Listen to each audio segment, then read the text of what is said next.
Paramis is yung mga kakampi ni Glue. Kunwari, madikit itong si Lilia or si Lancelot at tinamaan siya nung second skill nitong Paramis. Nako, pwede silang matunaw, madamay civilian pa. Mabubuhay yung Glue tapos yung kakampi niya yung mamamatay. I've seen that so many times in the games that I've played and watched.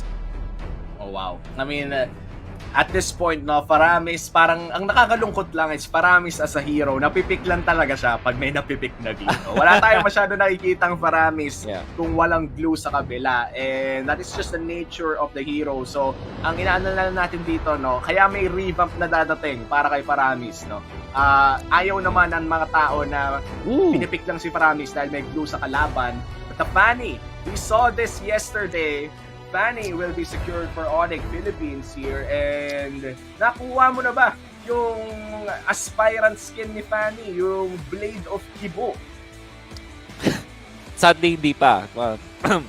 Diamonds naman ito dyan. mahal eh, pero feeling ko tumating nata yung Diamonds ng Season 8, pre. Parang check mo kaya yung inbox mo. Ay, oo. Ay, talaga. Hindi. Man, kulang.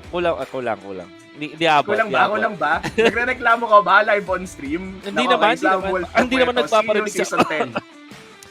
Awami, alam mo, pag meron akong skin na gano'n ng Fanny, nako, mag-aaral talaga ako maglaro ng Fanny.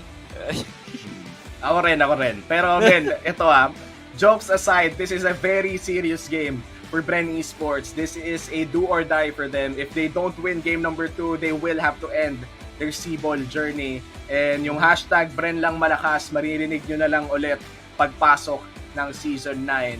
So pwede na nating makita kung aabot ba tayo sa game number 3 dahil papasok na tayo sa Land of Dawn for game number 2 between BREN Esports and Onic Philippines. This is do or die for BREN, and for Onic Philippines, they would want to take this win for a sweep. Well, and Flick on this Fanny, I've heard na itong si Flick ay isa sa mga Fanny mains sa RGC natin, and so far we'll get to see it. Going up against BREN Esports in his debut, ipapakita niya agad ang kanyang mga signature picks. Then again, it's one thing to play the Fanny and be good sa mga RG at sa mga amateur tournaments. It's another in a professional setting. Going up against a championship team with players na experiencado na, this will be big question mark kung kakayanin ba niya. But so far, so good para kay Flick. Yeah, Flick going in for the steel cables. Look at Greed with the damage coming in from the Paramis. Yung yung Shadow Stampede na gagamit niya talaga as a tool to actually go aggressive even up against a Lilia. And now, Flick with an aggressive backing on his jungle, trying to go here for the Granzo with a steel cable. Cutthroat still available pero hindi niya ata pupuntahan. And now, Delarski, Mr. Trinchera, a little bit too aggressive there. Makakabalik naman siya ng konting HP. Still, no first blood in this game. The rewards of the aggressiveness ng Onic Philippines almost the same as yung ginawa sa kanila ng RSG, wherein hindi ganun ka ganda yung farm ng jungler ng BREN Esports. For Onic Philippines, dahil aggressive sila, nabigyan nila na delay nila kahit papaano ang farming ng isang Lancelot. And we always say, Lancelot is a snowball type of hero. Any kind of delay, matraffic lang ng outtake na yayamot na mga Lancelot nation. See, nice steal coming out from Granzu. Ginamit yung kanyang glue para nakawin yung crab mula kay Dilar na pinaghirapan yung river crab na yun. Alright, Onic Philippines, they do have control over this turtle area. This is the first turtle of the game. Pero gold lane nata ang kapalit. Super Marky nasa gitna ng Thorn Rose. But first blood goes to the Brody. Kevsu now ahead against Marky. Hindi pa sinismula ng Onic ang turtle, so hindi sila nakapag-trade sa play na yon. No vision para sa Onic Philippines to see that coming, but very well done mula sa BREN Esports. Ang iti-trade nga nila dito is the turtle, which for them is good naman since si Kevsu, comparably sa previous game, ay mas maganda naman ang simula with 1 kill to his name, tapos nakuha siya ng konting outer turret energy shields at lumamang siya ng konting farm dahil natinay niya yung ibang minions para kay Marky. That's well and good para sa side ng BREN Esports. Kaya nga naman sila yung nakakalamang ngayon sa gold. Flick trying to deal a lot of damage here to Granzu. Steel cable lang pala yun. And if we look at the positioning coming in from Delar and actually from the Clint and Hatred here, they're trying to make another play this time around in the gold lane. Pero protektado naman ata ni Joyboy with this Matilda. Yeah, pretty much. By the way, big shoutouts kay Mili na nanonood ngayon. Oh, wait Mili lang! Dolor. Mamaya na shoutout dahil binigla ni Flick with the cutthroat and the tornado strike, men. Pinasabog. And that's one kill going to the hands of Onic Philippines. Easy na, gusto ko pang, alam ko kasi na wala pang mangyayari, but it happened so quickly. Good heads up play mula kay Hatred to set that play. Ginamit niya yung kanyang flicker with the dragon. But even better, Flick mula sa napakalayo ay nabigyan ng chance ang makakuha din ng mas maraming farm itong si Marky up top lane. Maybe some outer turret energy shields in there. Still, pretty even for both teams. 1 for 1 when it comes to kills. Konting gold lang naman ang namang ng Onic Philippines. Almost negligible at this point. And Hatred looks like they want to make a play up top. Right now, 30 seconds ang sunod na big objective. Greed looking for Few here. Nahanap naman niya. Sabi ni Flick, teka lang! Pumasok sa ilalim ng tore. Tinakot lang naman si Few ng konti. Hindi naman nagpatinag ang world mid laner natin na si Few. And now, Kevsu, matatamaan si Greed. Bursters rather, still available. Now, Onic Philippines, this is a very quiet game compared to game number 1. 1-1 lang ating kill score. Blue team turret has been destroyed. Si yung value talaga ng Matilda na hatak na ni Greed yung ating Brody, but with the guiding wind, nakatakas pa. Then again, Onic Philippines, they will get top lane push. Uy! Nasipa dito si Granzu.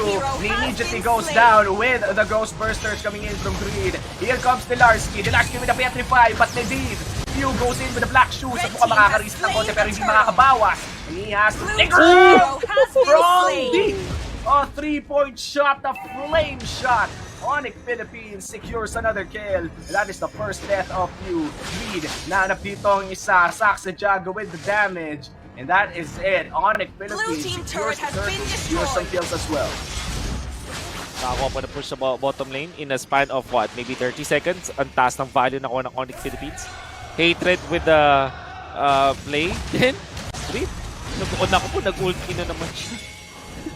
Oh, Masakit. Granzu suffering so much from the damage from the Ghost Bursters ni Greed. The glue cannot do anything kapag nandun yung Faramis, and they can't be too aggressive too. The Cult Altar is also a thing na kailangan nilang antayin. No, exactly.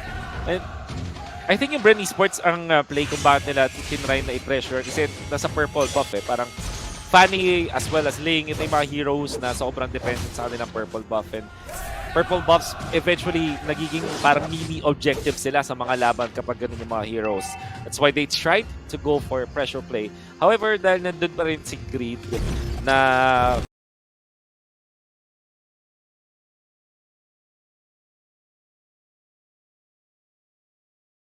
fend off nila yung blue. And look at this, the buff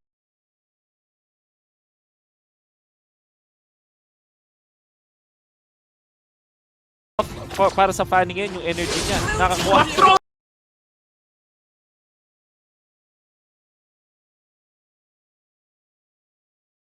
Up lane! My God! Flick with the damage, looking for some. Blue team turret has been destroyed.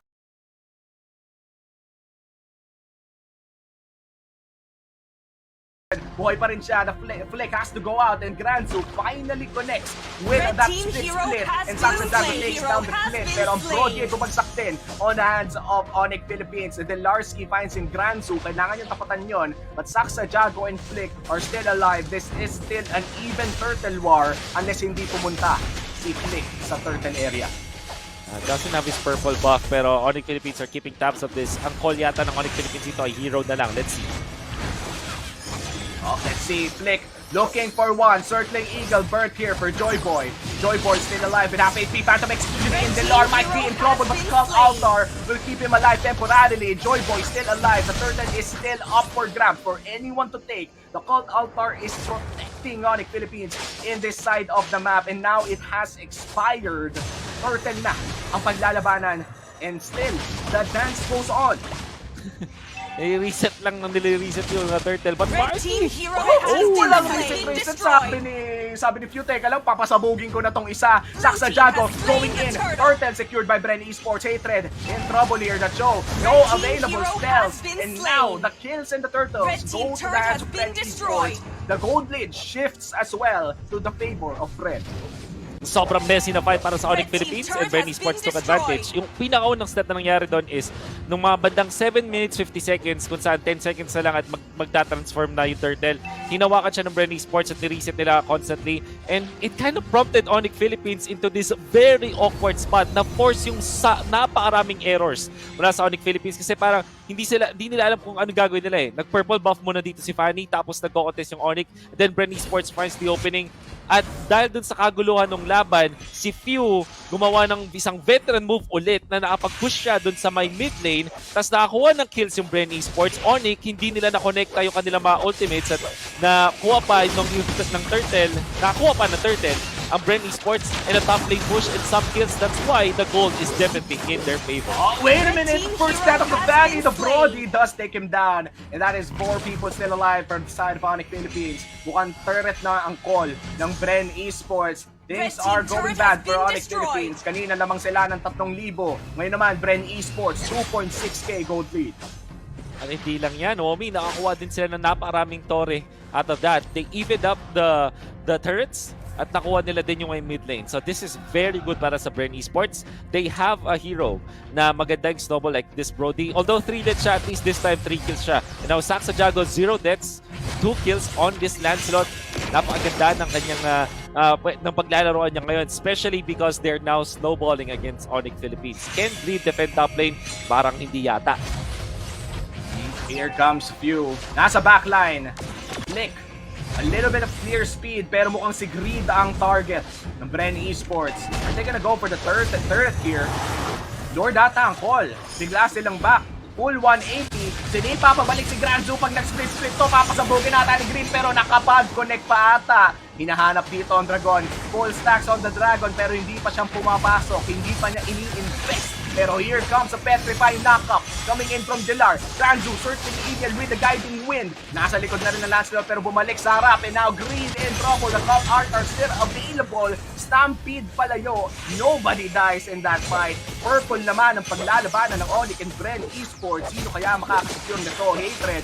Ganda ang pwesto sa likod. Brandon tore the parts memory and Flick was able to secure his own purple buff.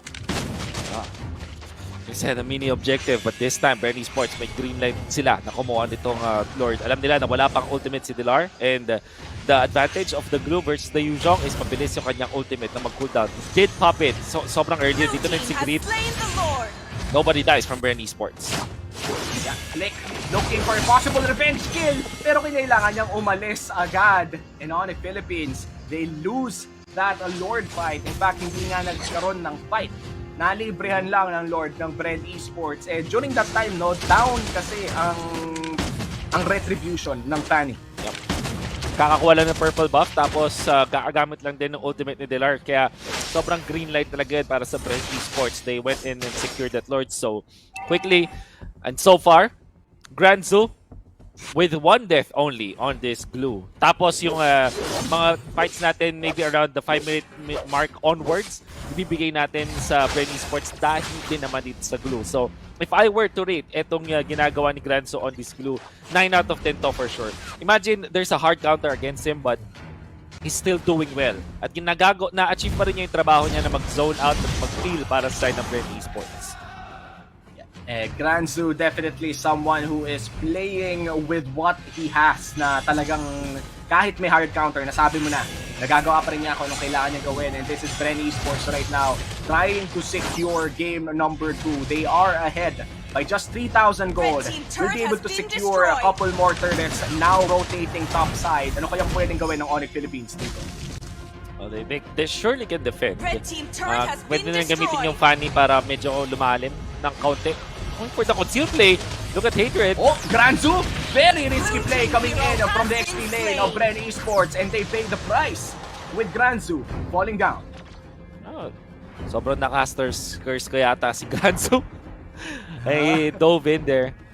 Just as we are saying na perfect game so far from Blue despite yung kanyang mga counters, and he dove in against Onic Philippines. And malaking stopper yon sa momentum na gustong paglaruan ng BREN Esports.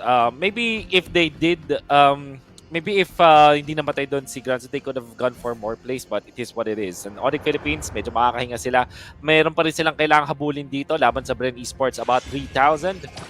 But it is definitely winnable para sa side ng Onic Philippines. Kailangan lang ng BREN Esports ay i-make sure lang na ginagawa nila yung standard way ng paghanap ng kills, which is for Granzo to just peel and don't dive under turrets. Pwede siguro kapag outside ng base ng Onic Philippines, kaya nila nababan. But under the turrets of Onic Philippines, they're quite safe with the Maramis. Tapos meron pa silang Clint na kayang kumuha ng clear. Wala pa namang inhibitor turret ang bumabagsak, pero medyo sumasakit na rin din si Greed. The chunking down, Mr. Arcangel, View. They're gonna fight for the purple again. Kanina pa pinaglalabanan tong purple na to. And now Joy Boy, half HP here. Cult Altar already burned by Greed. This signals BREN Esports to wag na lang natin patulan. Try nating mag-lord. And looks like they're gonna go back. That Cult Altar immediately stopped that fight. Yeah. Then again, hindi nakuha ni Flake yung kanyang purple buff. You don't want that to happen, specifically dito sa mga crucial moments na merong Lord. At pwede itong i-force out ng BREN Esports. What Onic Philippines can do is to shove the minion waves. Kailangan nila kailangan nila i-flow palabas palagi yung mga minions away from their base so that if ever BREN Esports decides na mag-commit doon sa Lord, merong pressure doon sa mga lanes. So ngayon, Onic Philippines, that is exactly what they can do. But they're trying to fight now. Granzo, binazone out, binabox out ang tatlo, but here comes Flick, pero makakapag-secure pa rin naman ang Lord, si Saxajago. Granzo, buhay pa rin. Sabi ni Delar, teka, U-turn muna ako. Hinahanap si Granzo with a Petrify. Here comes the knockup of the Fierce Dive. And makakakuha ng team lead si Green, si Flick, kailangan lumayo with steel cables. Hinahanap si Green. Oh, nice! Sound of expecting from Saxajago. Kahit may Cult Altar pa, pang wave clear ka na lang. Now, BREN Esports, they secure the Lord, and they secure one kill, a 1-for-1 play. Oh, Granzo, definitely. That's what you need to do. Na-scout niya yung mga members ng Onic at hindi nakaporma doon ang Onic Philippines. BREN Esports will try to push, but... Oh! What? Saan nang galing yun, boy? The damage from that Fanny. What? I'm pretty sure even few did not expect that to happen. Although you can say na malalim din siya. But this, again, prevents BREN Esports from using yung kanilang Lord. Meaning to say, hindi na naman nila matitake advantage ko yung kanilang Lord advantage sa ngayon. Pakiclear ulit yan ng Onic Philippines at makakalabas ang Onic Philippines sa kanilang base to get some farm and maybe cut the deficit.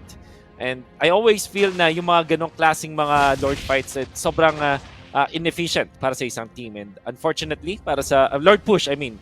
So, nakuha, ang ganda nung kanilang Lord take, but their Lord push wasn't that optimal, and Onic Philippines will survive for a few minutes more. Grabe yun, men. Who would have expected? May black shoes, pero napasabog ng Fanny in less than a second. Onic Philippines debuting their new jungler here in Sibol 2022 National Team Selection. Flick. Second game of the day. Grabe, men. What an eye-turner. Kumbaga, kung nakatingin ka sa iba, mapapatingin ka sa kanya kasi grabe. Rookie sure ba to? teams Parang hindi naman. Okay, no? It's really looking good. Like, Blue team turret has been destroyed. for now, mukhang merong fat minions sa baba, pero laban. Conceal play, Mediv, nahila pabalik. Pero doon sa mid lane, Saxajago, hatred with the find. Meron pa namang immortality, pero wala nang Phantom Execution. Nag-aantay ito ng puncture. Here comes the wall. Oh, guiding when you turn. BREN Esports with a great defensive play. Yeah. Nicely done from Hatred yung pagabang niya, pero he had to commit the flicker doon sa Way of the Dragon niya para gumanda yung angulo. Hindi nga lang enough in damage. At actually, ginawa ni Saxa para mapag-survive doon is to use the Retribution. Pero lahat pala lang yun ay diversion lang. Omi! Teka lang bago lang dito si Flick sa Onic, pero parang nakuha na niya agad yung split push Yung banana split parang nasa kanya na agad Siguro, men, iyan talaga ang nagagawa pagka magaling mag-scout ang mga staff o mga coach. Alam mo yon, yung pagka nakita mo, bagay sa akin to eh. Imaginein mo kung pwedeng i-apply yung mga ganong klaseng staff pag naghahanap ka ng kadate sa February. Yung alam na agad kung ano yung gusto mo. Well done. And that means Onic Philippines will have a little bit of control dito sa may north area. Oh, wait lang ha. Si Granzu, pumasok dito sa likod. Blue team hero Nabawasan has ng been pasabog. Gaya na nga ang Ghostbusters. Pero sa likod Rick! si Flick, hinahanap dito si team. Boy pa rin naman si Q. Nahila pa balik. Oh no! And here comes the kick coming in from Hatred. Immortality. Pop. Blue team Dilarski hero with the has knockup. been And that's slain. Brody and Granzu down for the count. BREN Esports missing 2 people. And now Onic Philippines, they could secure a crucial 19-minute goal for Blue. Oh, I like that aggressive play mula kay Flick. Finorce niya yung BREN Esports na mag-commit sa kanya doon sa may purple area, purple buff area. Tapos alam niya kasi na wala doon si Zack sa Jago na hindi pa yun kasi kaka-respawn, kaka-balik lang din, kaka-replenish lang din. Kumbaga, that's why Flick was able to bully out BREN Esports. Nakakuha pa siya ng purple buff. At dahil nga na-force yung bad positioning mula sa BREN Esports, hindi sila nag-commit sila, nag-overcommit sila kay Flick. Which also meant na wala na silang ibabato doon sa pagtalon ni Dilar. And Dilar, perfect with the execution, Flick with the aggression, and now Onic Philippines, they have got the advantage. It all started doon sa banana split. Itong rookie na to. And, ultimate rookie move. Pero yung rookie move, men, nakakatakot. The invisible Blue team's conceal turret has play. been destroyed. That's one turret down for the side of BREN Esports. Butas na ang kanilang bot lane. Onic Philippines going in for the Lord push. Here comes Dilarski. Backline, natamahan ng dalawa. The Fanny as well, but Cult Altar is just under their base. Patong execution, natuhugan ng tatlo. Pero base lang sabi nila, and that is a sweep for Onic Philippines. BREN Esports ends their journey in Sibol 2022. Victory! Whew. That last push at yung way ng pagkatalo dito ng BREN Esports, definitely, pag naglalaro ka underside, ito yung masasabi mo na very frustrating. Why? Kasi na-split pushan sila. Then eventually, yung last na turret push, the base push, coming out from Onic Philippines, isa rin sa mga pinaka-annoying na na situations in life. Imagine mo yung Faramis, nag-cult altar, at nag-all-in dun sa base show with the Lord. There's nothing you can do. Kahit patayin nyo sa over and over, they will just respawn and just focus on the base. It's one of those moments. But then again, it will not be possible without Onic Philippines really with a good heads-up plays, right? Nakita natin na nalulugi na sila because of some mistakes na na-force din naman ng BREN Esports. In the end, it was Flick with only 1 death all throughout the series. Nag-debut with the Pakito but already showcasing yung kanyang prowess